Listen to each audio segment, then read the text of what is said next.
That's much better. How's my bed head looking? Oh, not too bad. Anyhow, here we are. Do you talk in your sleep? It's a wonderful sport. I can most recommend it. And I have some news of this sport to report. The world champion sleep talkers, Joe and Mo, Reds off, have just gone to sleep, and they're talking their heads off. For 55 years now, each chattering brother has babbled and gabbled all night to the other. They've talked about laws, and they've talked about gauze. They've talked about paws, and they've talked about floors. They've talked quite a lot about old Santa Claus. And the reason I'm telling you this is because you should take up this sport. It's just fine for the jaws. Do you walk in your sleep? I just had a report of some interesting news of this popular sport. Near Finnegan Fen, there's a sleepwalking group, which not only walks, but it walks a la hoop. Every night they go miles. Why, they walk to such length that they have to keep eating to keep up their strength. Got to keep your strength up. So every so often one pulls down his hoop, stops hooping and does some quick snooping for soup. That's why we are known as the Hoop Soup Snoop Group. And did you know that Snoop can make you poop? Sleepwalking, too, are the curious crandalls who sleepwalk on hills with assorted-sized candles. The crandalls walk nightly in slumbering peace, in spite of slight burns from the hot dropping grease. The crandalls wear candles because they walk far, and, if they wake up, want to see where they are. There's the walking crandalls. Now, the news has arrived from the Valley of Vale that a Chippendale mupp has just bitten his tail, which he does every night before shutting his eyes. Such nipping sounds silly, but real, it's wise. He has no alarm clock, so this is the way.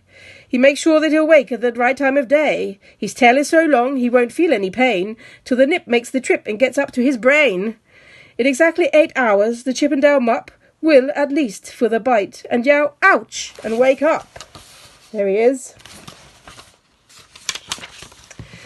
And Mr. and Mrs. J. Carmichael Crocs have just gone to bed near the town of Fort Knox, and they, by the way, have the finest of clocks.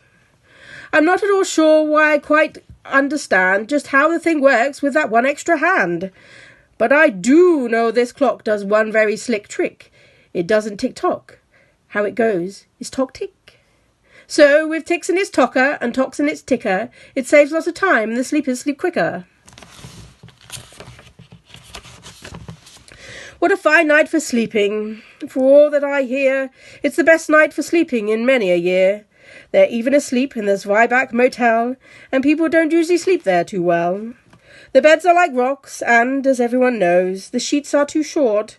They won't cover your toes. So, if people are actually sleeping in there, it's a great night for sleeping. It must be in the air. It's a great night for snores. I just had a report of some boys who are tops in this musical sport. The snortiest snorers in all our fair land are Snorter McPhail and his Snore-a-Snort band. The band can snore Dixie and Old Swiney River, so loud would make 40 elephants shiver. The loudest of all the boys is McPhail. He snores with his head in a 3-gallon pail. So they snore in a cave 20 miles out of town. If they snored closer in, they would snore the town down. There he is. McPhail with his pail. Oh, I'm getting sleepy again. I don't know about you. Do you know who's asleep out in Funa Laguna? 2 very nice Funa Laguna baboona. We've added them into our Who's Asleep count, which has grown into a really amazing amount. Exactly 8,808 creatures are sleeping now. Isn't that great? And I'm thinking I might have to join them in a minute. Just one more then, okay. A Jed is in bed, and the bed of a Jed is the softest of beds in the world. It is said he makes it from pom-poms he grows on his head. And he's sleeping right now on the softest of fluff, completely exhausted from gnawing the stuff. Growing the stuff. Gnawing the stuff. Growing it, gnawing it. Oh, I'm getting so sleepy. I think it's that time again, my friends. I'll be back.